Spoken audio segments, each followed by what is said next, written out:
Bismillah, Assalamualaikum warahmatullahi wabarakatuh. Hai, saya Siva Oktra dari TCM Center.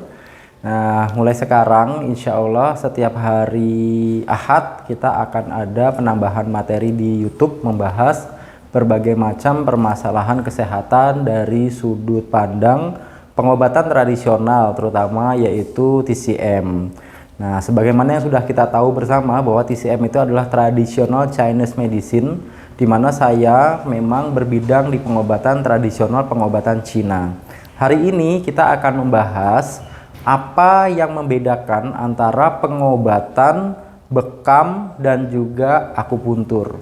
Tanpa harus membandingkan dan juga menunjukkan mana yang lebih baik, ini hanya sekedar informasi saja untuk teman-teman, sehingga teman-teman itu akan mampu dan memiliki pengetahuan ketika teman-teman sakit, maka tindakan apa yang harus dilakukan. Pada dasarnya banyak sekali pertanyaan yang datang ke kami ketika klien itu berkunjung. Mereka selalu bertanya, "Pak, saya mau dibekam atau mau diakupuntur?" Atau mungkin ada juga pertanyaan seperti ini, "Pak, kalau penyakit seperti yang saya rasakan sekarang, sebaiknya saya dilakukan bekam atau akupuntur?" Atau pertanyaan-pertanyaan yang lain yang menunjukkan ketidaktahuan pasien bahwa tindakan bekam dan akupuntur itu adalah tindakan yang berbeda. Oleh karena itu, hari ini kita akan belajar apakah perbedaan antara pengobatan bekam dan akupuntur.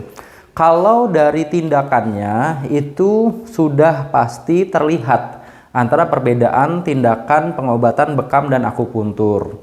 Mulai dari peralatannya saja itu teman-teman sudah bedakan ya, sudah bisa lihat secara kasat mata perbedaan peralatan antara bekam dan akupuntur. Terlihat sangat jelas sekali perbedaan antara peralatan bekam dan akupuntur, di mana peralatan bekam itu menggunakan peralatan-peralatan yang cukup banyak, mulai dari pompanya, kemudian ada gelas bekamnya, kemudian di situ ada lancetnya, kemudian ada stick khususnya untuk mengeluarkan darah, dan juga ada minyak, ada handscoon, ada peralatan-peralatan lain yang mendukung pengobatan bekam. Ya, itu menunjukkan bahwa perbedaan antara pengobatan bekam dan akupuntur itu sangat berbeda. Sedangkan dalam pengobatan akupuntur digunakan peralatan yang lebih sederhana.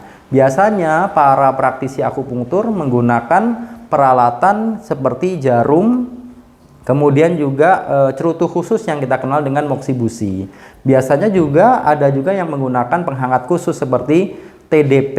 Namun ketika seorang akupunturis melakukan terapi akupuntur, yang paling dominan digunakan itu adalah jarum filiformis, yaitu jarum akupuntur yang ukurannya itu sangat tipis, mulai dari 0,18 mm, 0,20 mm, kemudian 0,25 sampai 0,30 mm ketebalannya. Sedangkan panjangnya itu ada yang panjangnya itu 7 mm, ada yang 13 mm, ada yang 25 mm, 50 mm sampai 75 mm.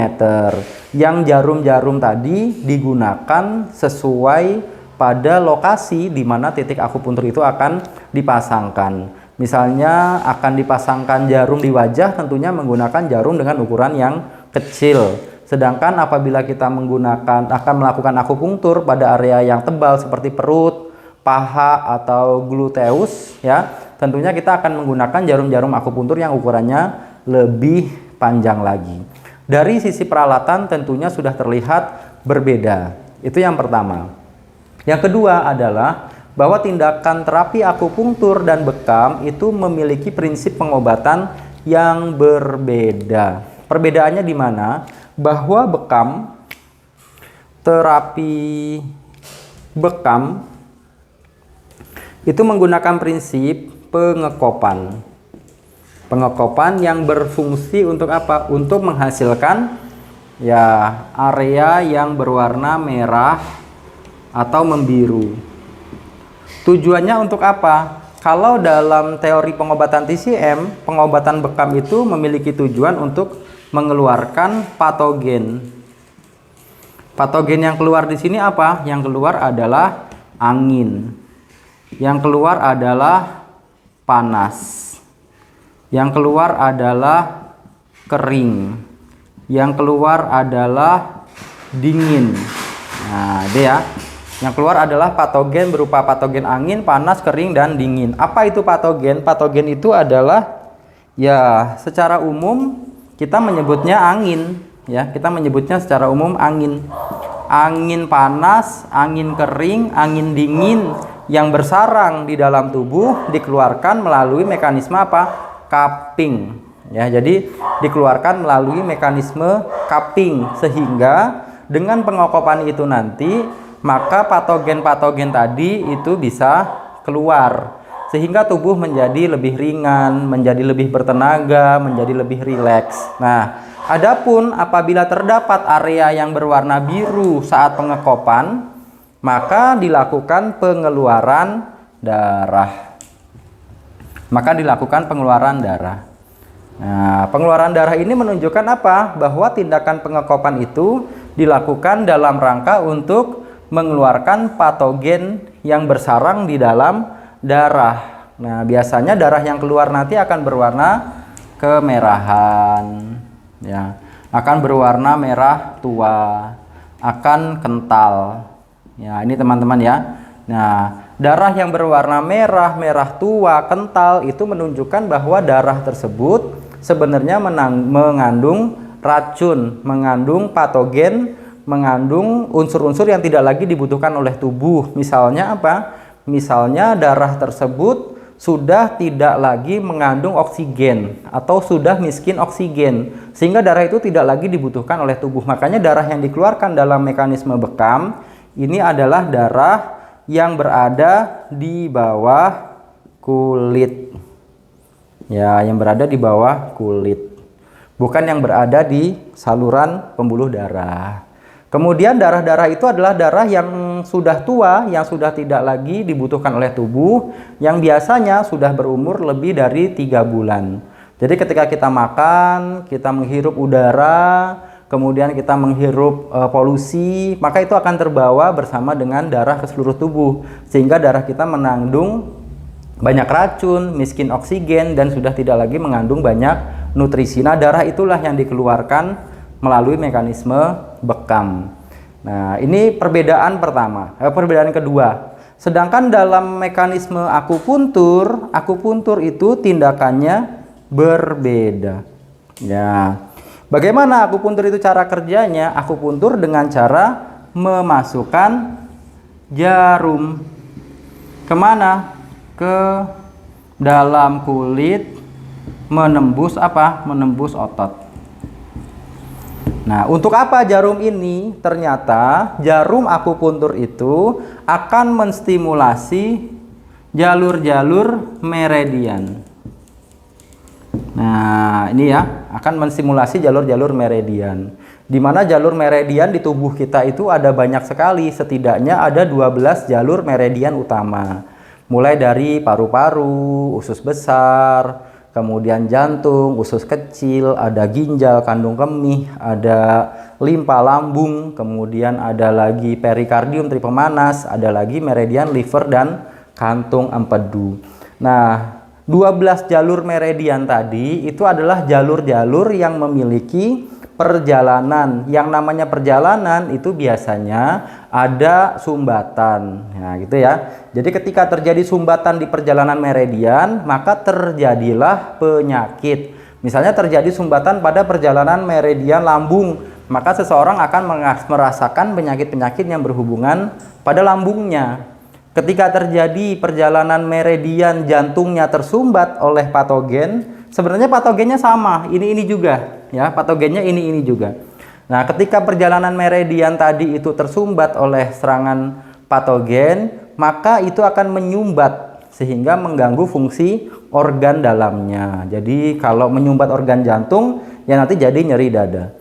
Kalau menyumbat meridian kantong empedu, karena meridian kantong empedu itu melewati sisi lateral kepala, maka nanti jadi sakit kepala, migrain, vertigo, dan lain sebagainya. Nah, jarum akupunktur berfungsi untuk menstimulasi meridian tadi. Kenapa menggunakan jarum?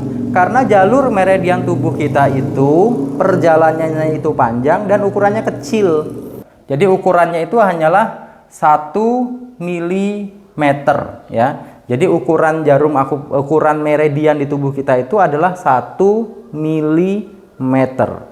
Artinya apa? Kalau kita melakukan akupunktur dengan jarum akupunktur dengan ukuran 0,25 mm, maka apa? Maka jarum itu masih bisa menembus atau masih bisa masuk ke dalam meridiannya. Maka digunakan jarum, karena jarum itu bisa ukurannya sangat kecil sekali. Ketika jarum sudah menembus otot, menembus kulit, menembus otot dan masuk ke dalam meridian, maka dia akan melancarkan sumbatan yang terjadi pada meridian tadi. Sehingga akhirnya apa? Terjadilah meridiannya lancar, sehingga sumbatannya terbuka, kemudian perjalanan meridiannya menjadi lancar lagi. Jadi seperti itu. Itulah yang terjadi di dalam perbedaan antara bekam dan juga akupuntur. Nah, kemudian meridian ini apa? Meridian itu merupakan tempat mengalirnya qi, yaitu energi dan juga darah. Sehingga ketika dilakukan akupunktur, maka perjalanan meridiannya menjadi lancar, peredaran darah dan juga energi menuju organ yang tadi sudah saya sebutkan tadi menjadi lancar lagi, sehingga didapatkanlah kesehatan. Jadi perbedaannya sangat jauh antara pengobatan bekam dan juga akupuntur. Nah, kemudian pertanyaan berikutnya, apakah saya akan dilakukan bekam atau akupunktur? Maka jawabannya, apabila penyakit itu berhubungan dengan darah, maka lakukanlah terapi bekam. Tapi apabila penyakit itu berhubungan dengan gangguan pada perjalanan saraf atau meridiannya, maka lakukanlah terapi akupuntur.